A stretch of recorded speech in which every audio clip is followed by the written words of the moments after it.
Let us be in a spirit of prayer. O God, may the words of my mouth and the meditations of all our hearts be acceptable in your sight, our rock and our Redeemer. Amen.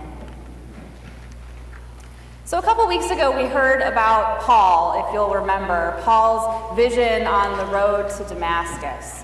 Paul was persecuting the early church, and there he encountered Jesus, who said, "Saul, Saul, why are you persecuting me?" And, Marcus Borg and John Dominic Crossan will label Paul as a Jewish Christ mystic. So Paul was kind of a mystic in his heart of hearts, and we often don't think of Paul that way, but Paul's kind of at it again this morning, because Paul has another vision, and this vision is really, really interesting. In this vision, Paul sees a man from Macedonia, and this man from Macedonia is asking Paul for help. And so Paul can't help but respond, right, to this vision, as he had done when he had the vision on the road to Damascus. And so he takes his friends and he heads over to Macedonia. They settle in at Philippi. You may recognize the name Philippi because the Philippians, right, the letter to the Philippians, which we know is an authentic letter of Paul, that was written at Philippi.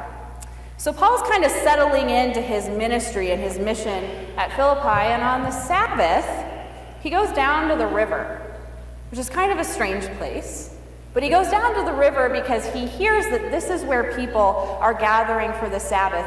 And we can assume, based on his vision, that maybe he's going to meet that guy, right? That's why he was there, right? So he's going to meet the man in the vision, except that's not what happens at all. Paul meets a group of women, including Lydia.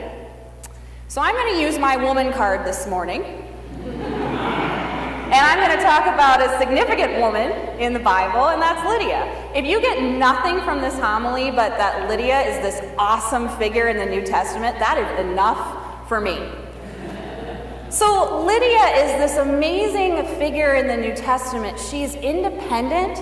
She's this successful businesswoman, and she's making her way in her life on her own. She's a dealer in purple cloth, which was a luxury item at the time. So Lydia kind of has a high socioeconomic status. We don't hear about her husband. We don't hear about her father.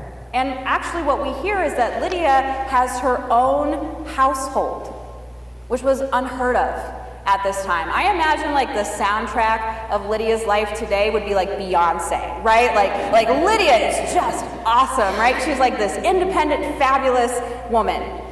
So she's running her own household and she's making her way in a man's world, and there's something missing.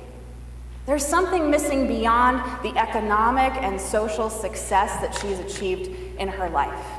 And so you find her down by the riverside, right? She's down by the river, and she, we are told, is trying to worship God because she's really successful, but there's something missing in her life. And all of a sudden, her heart is open when she hears Paul teaching, and she is transformed. So she goes back home and she brings her whole household, and everybody gets baptized. And she goes even further than that. She knows that in some ways Paul is kind of a little bit, he doesn't have the power in this situation, right? He's kind of a stranger in a strange land. And so she does one better. She says to Paul, "Come stay at my house. I can provide you hospitality. Come stay at my house." And so not only is she herself responding to God in her life, but she's trying to help the Christian community. Right? She's opening up her home. She's using her resources for the good of the community. And she's a woman. And she's a woman. I have to keep saying that, right? I really want you guys to know that. She is a woman.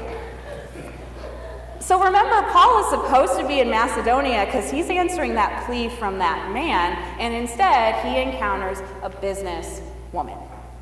Don't you love God?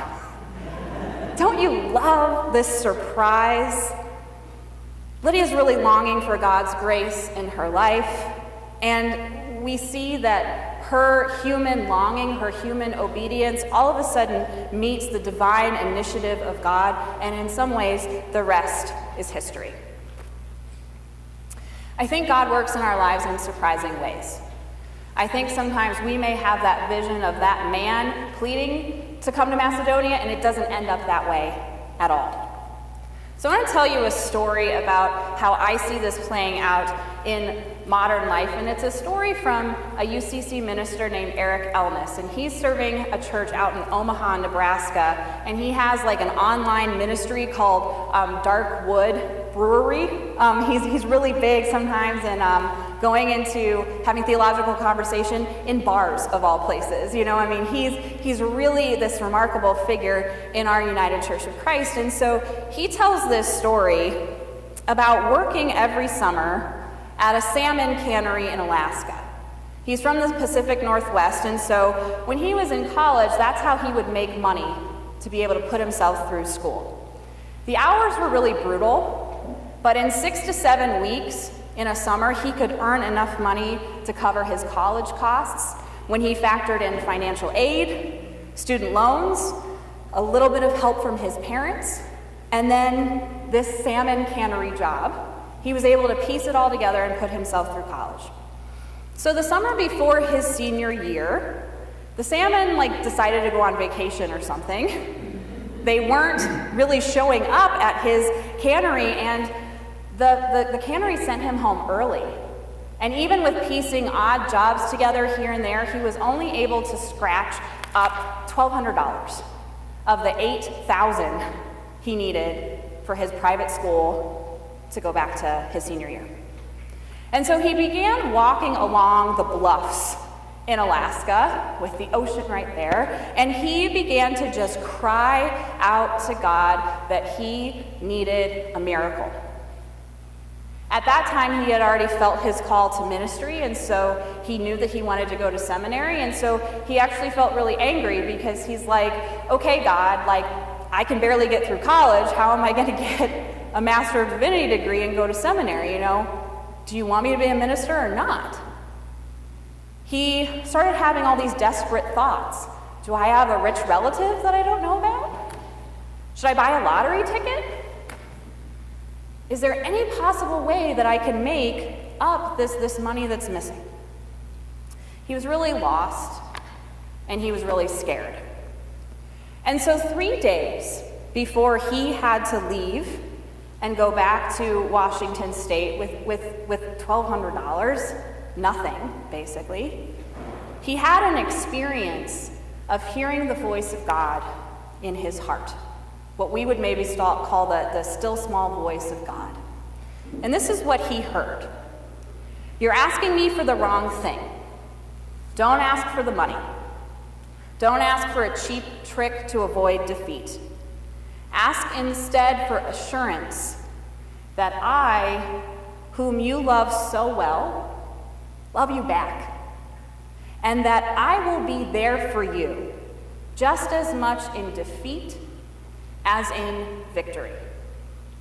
That's what he heard. All these years later, he kind of can't explain exactly how it happened, but he heard the voice of God in his heart. And so it completely changed his outlook. He realized that he actually wanted the presence of God in his life more than he even wanted that money. And he figured, you know what, I'll figure something out. I'm going to go back, I'm going to do my best, I'm going to figure something out. So he went back to the cannery with peace in his heart, but knowing he was short. I'm bad at math. What's 8,000 minus 1,200? Whatever that is. 6,800? Is that right? 6,800. So he was short, right? But he's like, you know what? I'm going to go back to the cannery. I'm going to see what I can do. And he heard about an opening at another cannery in Alaska. But Alaska's huge, right? So in order to be able to get there, he had to buy a plane ticket. And he thought, you know what? I have nothing to lose. So he took that $1,200, he bought a plane ticket, he ended up showing up to this cannery and in person begging for a job. I heard you have an opening, I have experience, I've been doing this for a number of summers, please, please, please hire me. And they did. And they had one of the best summers on record that they had ever had. The salmon apparently not going to the other cannery, they showed up to this cannery. And so he worked every day from 6:30 in the morning to like 2:30 in the morning. Those were his hours, right? He worked every day that was left of that summer, and he ended up returning to college with $9,600. He will say, Eric Elnes will say, that this moment in his life felt like a miracle. But he always emphasizes it's not about finding the money. Yes, he found the money. He was able to put himself through his senior year of college, but it wasn't about finding the money. He says the miracle was finding that quiet assurance from God, that God was going to be there for him in defeat just as much as God was there for him in victory. And for 30 years after this happened, that moment for him has served as this defining moment of his life. It's been this marker in his faith journey. So sometimes I think the best way to find God is to stand still and actually let God find us. Sometimes I think human obedience or following inclinations or listening to the still small voice of God in your heart, however that plays out, it meets with God trying to work and move in our lives. I think that's what we see when Paul responded to that vision and went to Macedonia, even though he didn't meet that guy. I think that's what happened when Lydia showed up at the river that day, not knowing how much that would change her life. I think that's what happened when Eric Elnes showed up on those bluffs in Alaska and was able to ask for help and admit how scared and lost he was. And I hope and I pray that that's sometimes what we do in our lives too. Follow those hunches. Listen to the still small voice of God in your heart and know that God is moving among us in ways that are surprising and unexpected. And that's all I have to say playing my woman card today. Thanks be to God. Amen.